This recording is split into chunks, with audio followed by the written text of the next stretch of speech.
What is up, guys, and welcome to another episode of The Skid Reviews, your place for the latest news, reviews, and reactions from comic books, movies, television, games, and music. And today I am going to be talking about Game of Thrones Season 6. Now, Season 6 just got over and I am still recovering from all those tears and all those feels. Beware, I will be talking about spoilers in this review, so if you haven't watched the complete Season 6, please bookmark this video and come back later. When Season 5 ended last year, I knew that Season 6 was gonna come out before The Winds of Winter was finished by George R.R. Martin, and I was a little apprehensive about that. Yes, I am one of those book readers. I was afraid that the show would go way off base and end things prematurely. It kinda did.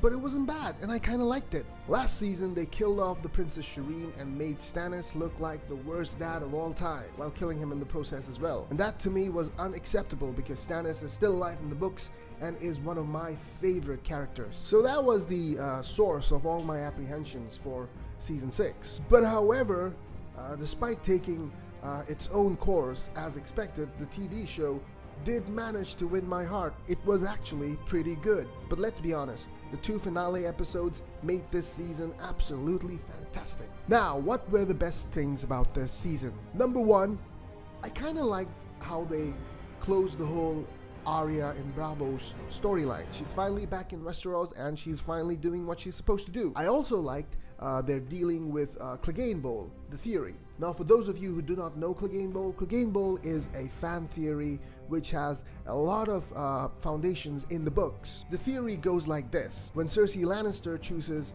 trial by combat against the Faith, Cersei chooses, of course, obviously, Robert Strong, aka Gregor Clegane, as her champion. Meanwhile, the Faith choose Sandor Clegane, aka the Hound, as their champion. And I was really psyched about having it play out in the show. But it didn't happen, and you know what? I was okay with that, because the way they closed off both storylines was really good. Plus, I still think that it's gonna happen in the books, so fingers crossed. However, the best part of this season were the women in the Game of Thrones universe. Cersei Lannister, Arya Stark, Sansa Stark, and Daenerys Targaryen. These women drove the whole plot.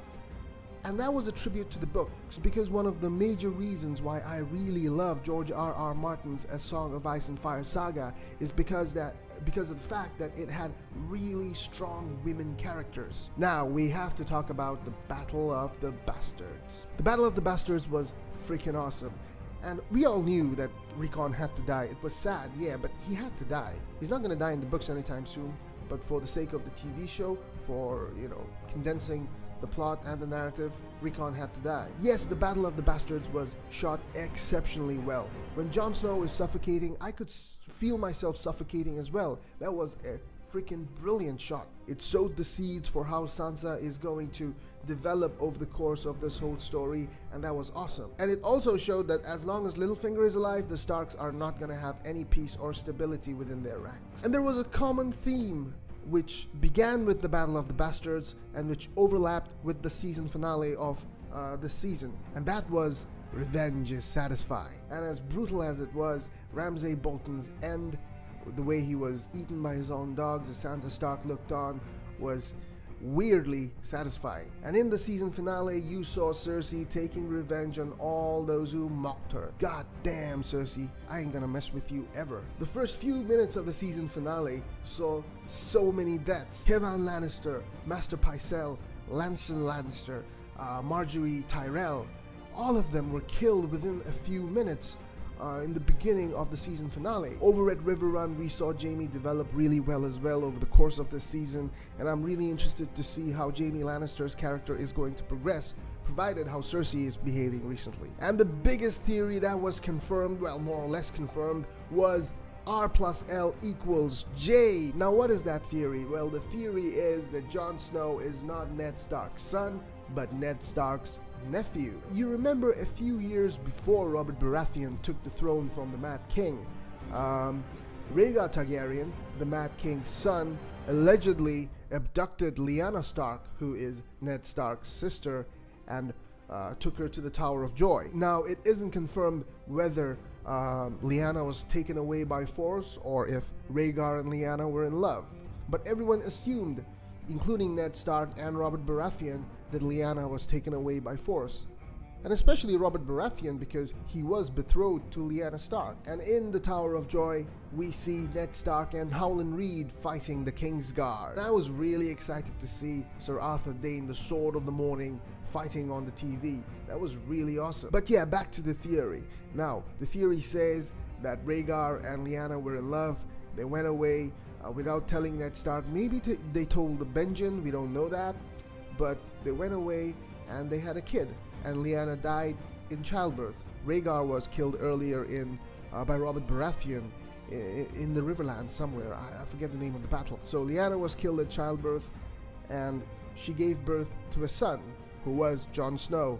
And she made Ned Stark promise her that she would never let anyone know the true identity of Jon Snow, because Robert Baratheon was killing Targaryens like crazy back then. Now this was more or less confirmed in the last episode of the season finale, and I cannot wait how that plays out. And plus, the best thing about this episode is that Daenerys Targaryen is finally coming to Westeros. Khaleesi is coming, people. She is coming. You remember the last shot of the season finale where there's a Daenerys Targaryen on a ship with Targaryen banners, flanked by the Martell banners as well as the Tyrell banners? That just gave me real goosebumps. And of course, I cannot end this review without mentioning my favorite character from this season, and that is Lyanna Mormont from Bear Island. I mean, this kid is absolutely badass. The way she stares at people, the way she talks, it's so awesome. And it's very hard to believe that this is her first acting gig. Lyanna Mormont is not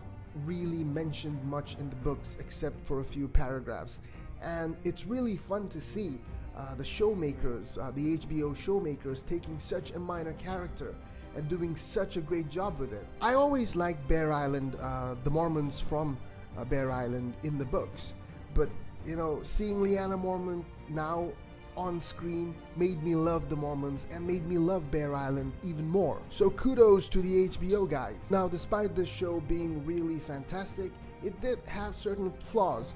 Minor flaws, but flaws nonetheless. I thought the pacing, especially in the beginning of this season, was a little off. It was a little slow.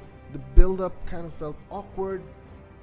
I'm nitpicking here, but yeah, I had a few problems in the beginning of the season, but it kind of rectified itself as the season went along. I also wish that we had a few more scenes with Benjen Stark. So a lot to digest from this season, a lot to look forward to next season. I think it's just gonna get better.